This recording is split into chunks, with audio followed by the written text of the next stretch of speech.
Assalamualaikum warahmatullahi wabarakatuh. Saya Rumi Faramiasti. Saya akan menampilkan hasil dari penelitian saya yang berjudul Diplomasi Bencana Jepang Butan 2015 sampai 2019. Penelitian ini dilatar belakangi oleh kerentanan risiko akan bencana yang dimiliki oleh Butan serta Butan sebagai negara dengan manajemen bencana yang tidak baik, dan juga Butan merupakan negara dengan nomor 2 termiskin di Asia Selatan, serta terletak pada dua garis wilayah yakni Tiongkok dan India. Risiko kerentanan bencana yang dimiliki oleh Butan itu cenderung mirip dengan yang dimiliki oleh Jepang, sehingga menimbulkan kesamaan ancaman dan kebutuhan yang cenderung mirip. Kemudian kebijakan asistensi Jepang itu lahir dari Colombo Plan, kemudian melahirkan Disaster Relief and Reduction Policy, kemudian disalurkan lewat ODA dalam misi prioritas dan pra dan pasca bencana kebencanaan. Rumusan masalahnya adalah Butan merupakan negara yang tidak memiliki manajemen kebencanaan yang baik. Oleh sebab itu, Jepang sebagai salah satu negara dengan asistensi manajemen bencana yang baik ikut memberikan bantuan kepada Butan dengan dilatar belakangi oleh kebijakan disaster relief dan reduction yang disalurkan melalui ODA. Melalui kebijakan ini, hubungan Jepang dan Butan dapat ditingkatkan dari kerjasama donor menjadi negara mitra. Pertanyaan penelitian adalah bagaimana diplomasi bencana Jepang ke Butan tahun 2015 sampai 2019. Tujuan penelitian adalah menganalisis dan mendeskripsikan diplomasi bencana Jepang yang dilakukan di Butan pada tahun 2015 sampai 2019. Manfaat penelitian ini diharapkan menjadi referensi dan bahan literatur serta informasi dalam kajian studi ilmu hubungan internasional. Studi kepustakaan bisa dilihat di slide berikut. Kemudian ada kerangka konseptual yang mana diplomasi bencana digunakan untuk melihat bagaimana dan mengapa kegiatan yang terkait dengan kebencanaan berpengaruh dalam menyelesaikan konflik negara maupun berpengaruh dalam stimulasi interaksi antar negara terlibat. Dampak yang dihasilkan oleh diplomasi bencana yakni jangka pendek yang mana dihasilkan saat pemberian bantuan terjadi. Yang kedua ada jangka panjang, yakni secara tidak sadar atau secara tidak langsung dapat menstimulasi adanya peningkatan hubungan antara dua negara terlibat. Kemudian efek sebaliknya yang mana peningkatan diplomasi yang diharapkan oleh negara sasaran. Saya menggunakan tahapan diplomasi melalui penanganan bencana yang diciptakan oleh Callaway dan tim di artikel tentang integrasi penggunaan konsep diplomasi bencana yang rujukannya adalah Ilan Kelman. Tahapan diplomasi bencana yakni adalah disaster mitigation atau mitigasi bencana. Yang kedua adalah planning atau persiapan. Yang ketiga adalah respon atau diidentifikasi sebagai perilaku dari pejabat pemerintahan atau pelaku diplomasi yang mendukung diplomasi bencana dapat berhasil. Yang keempat ada recovery phase, yakni tahap perbaikan. Selanjutnya adalah metodologi penelitian, pendekatan dan jenis, metode kualitatif dan jenis deskriptif analitis dengan teknik studi literatur. Batasan masalah adalah proses dan upaya diplomasi bencana Jepang di Butan tahun 2015 sampai 2019.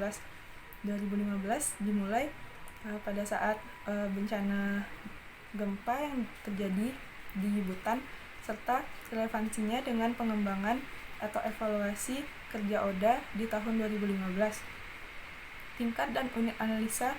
Yang pertama adalah unit analisa adalah Jepang, eksplanasi adalah Butan, dan tingkat analisis adalah negara. Teknik pengumpulan data adalah data sekunder. Sistematika penulisan, kita masuk ke bab 2, yakni arti penting Butan bagi Jepang.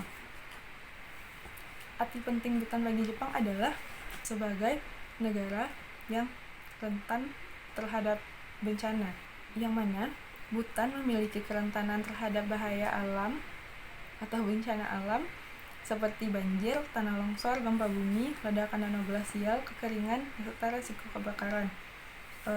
Kerentanan ini juga dipicu dengan akibat dari manajemen bencana hutan yang kurang baik. Manajemen bencana hutan ini kurang baik dikarenakan juga kemiskinan, dikarenakan juga oleh wilayahnya yang tidak dapat dikembangkan serta tidak dapat menunjang sektor ekonomi.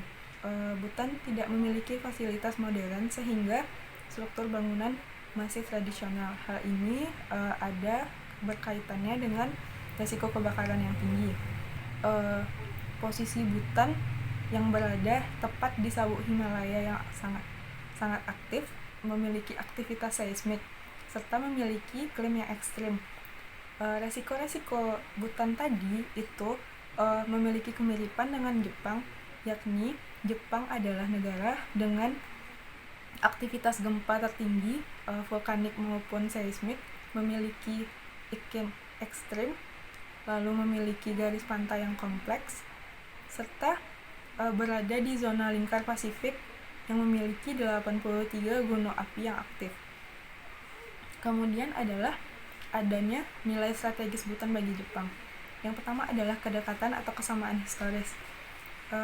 Kedekatan atau kesamaan historis Butan tidak dapat dilepaskan dari budaya agama Buddha, yang mana 80% ada di Butan menganut agama Buddha. Hal ini menghasilkan budaya dan tradisi yang cenderung mirip. Kemudian menarik banyak turis dari Jepang untuk datang ke Butan. Adanya kesamaan budaya dan kesamaan warisan, seperti bangunan tradisional, kuil, dan segala macamnya. Selanjutnya adalah bab 3, yakni kebijakan diplomasi bencana Butan.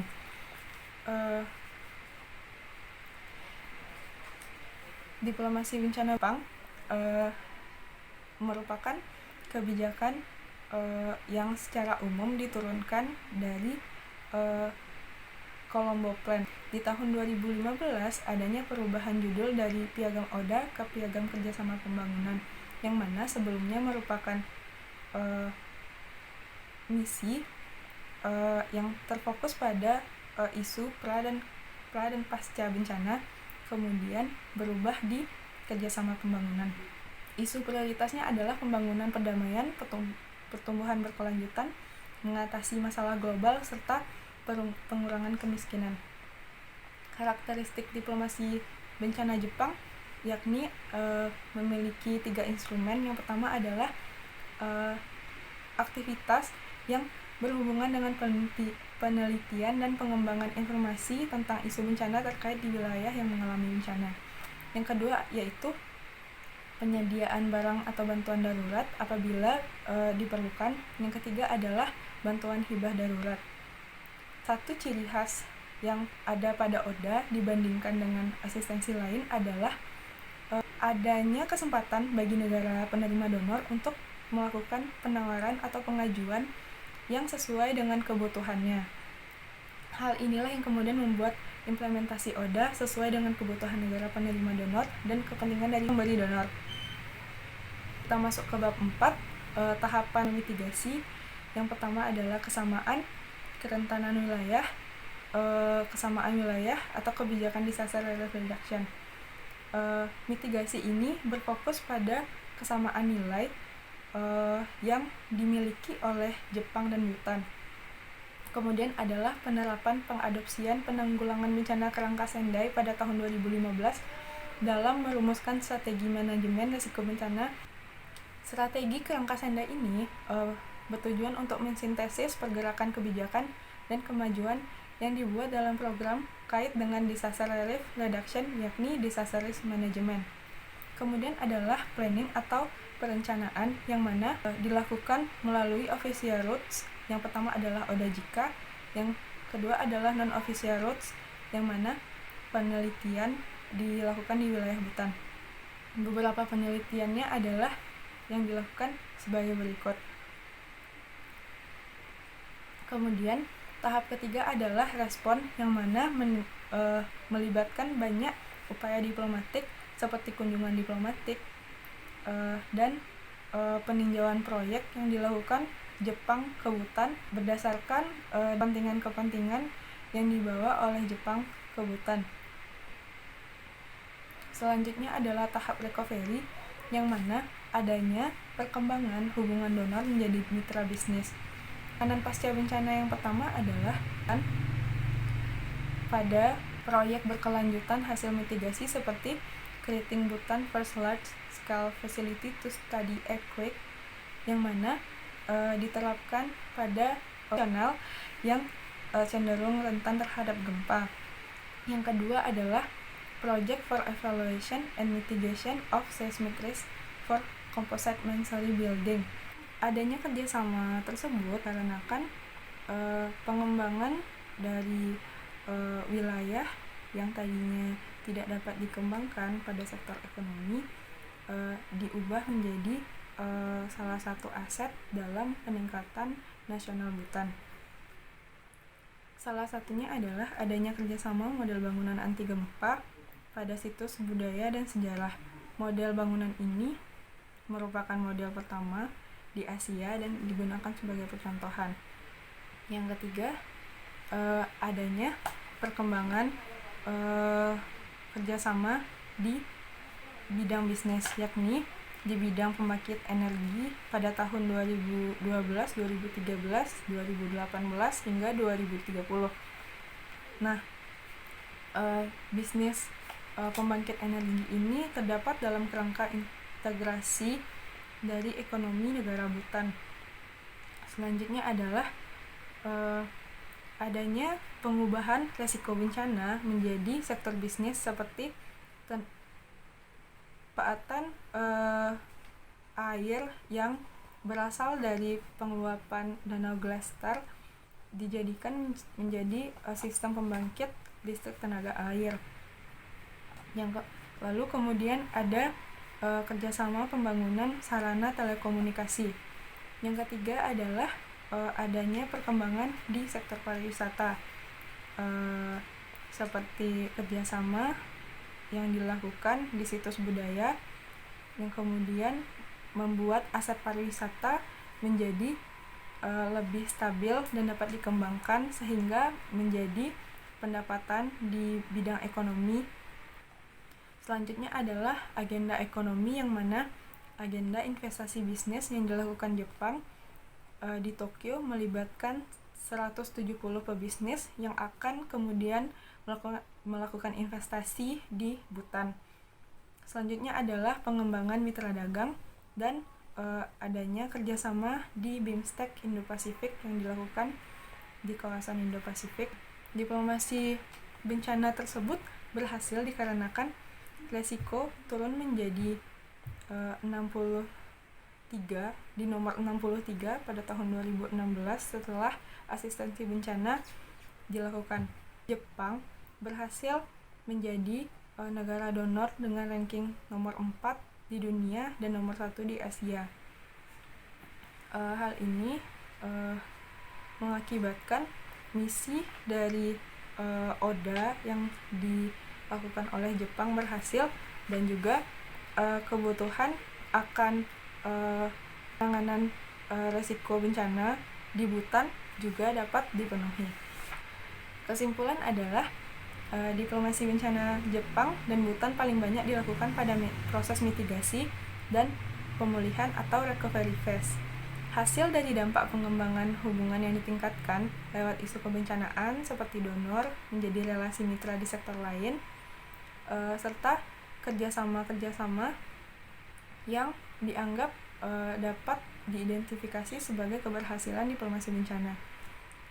Bagi Jepang sendiri, tujuan yang didapatkan dari asistensi ini adalah meningkatkan power Jepang di kawasan Asia Selatan, serta juga meningkatkan citra mereka sebagai negara yang memiliki kapasitas manajemen bencana yang sangat baik, serta juga berpengaruh pada soft power-nya di jalan untuk dapat dikembangkan dari penelitian ini, yaitu konteks kajian diplomasi bencana sendiri digambarkan sebagai salah satu strategi normatif yang dapat digunakan sebagai sarana mencapai kepentingan negara.